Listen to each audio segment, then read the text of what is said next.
I found my parents outside, elderly, shivering, standing on the porch of my home like beggars, while inside my in-laws drank wine, laughed, and celebrated as if they owned it all.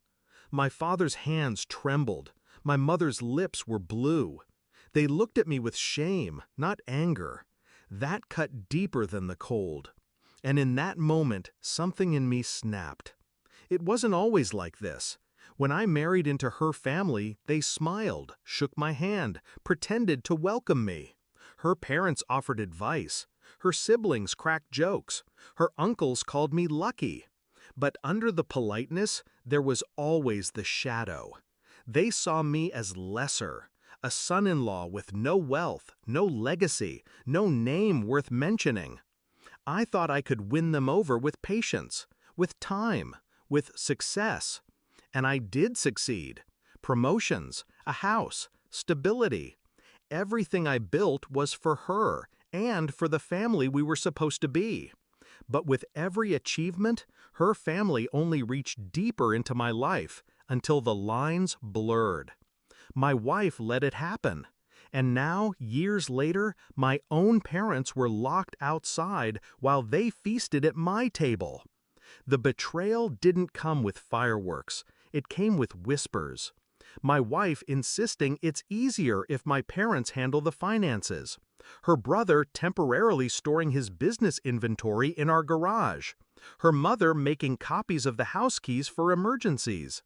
Each step small, each request harmless. Until one day, my parents knocked and no one answered. They weren't wanted in my house. The locks had been changed. I didn't confront them that night. I didn't shout. I took my parents in, fed them, warmed them, and promised myself I'd never let it happen again. But rage without strategy is wasted. So I started planning, quietly, calculated. Step 1, documents. The deed to the house was still in my name, the mortgage too. They thought handling the finances gave them control, but they never checked the signatures that mattered. Step 2, surveillance. If they wanted to act like it was their house, I let them. I installed cameras, recorded every party, every sneer, every insult. Hours of footage of them toasting in my living room, mocking my parents, belittling me. Step 3, timing.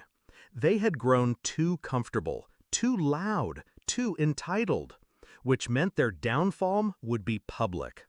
The chance came quicker than I expected.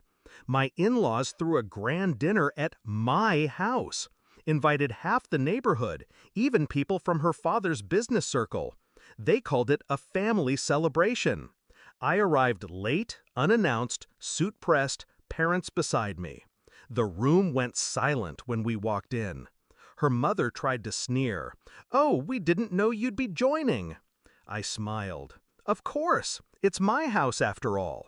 Then I opened the briefcase. Inside, copies of the deed, the mortgage, the bank records, all with my name. I laid them on the table like cards in a game I had already won. Their smirks faltered. I clicked the remote. On the TV, footage rolled, them laughing, mocking my parents, bragging about running the show. Their words filled the room. Every neighbor, every guest heard it. Her father stood, red-faced, stammering. You can't." I cut him off. "Actually, I can." And I did. The eviction notices had already been filed. Their access to the accounts, cut. The keys they copied, useless. I had let them dig their own graves, and then I pulled the ground out from beneath them. One by one, the guests excused themselves. No one wanted to be tied to the collapse they just witnessed. By the end of the night, the dining room was empty. Plates half-eaten, glasses half-full. My in-laws sat in silence, their empire of arrogance crumbling in front of them.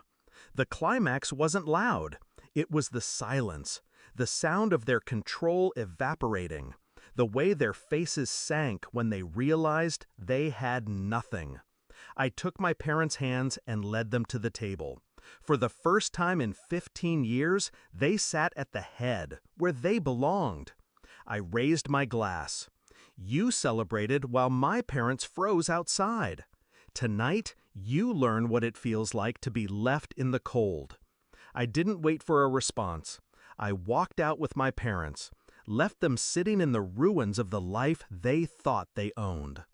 Do I regret it? No. They destroyed themselves long before I intervened. All I did was shine a light. Now, when I sit at my table, my parents beside me, I feel no anger, just peace. Because I learned something that night. Betrayal doesn't always scream. Sometimes it locks the door quietly and leaves you outside. And revenge? Revenge is opening the door, only to show them it's no longer theirs.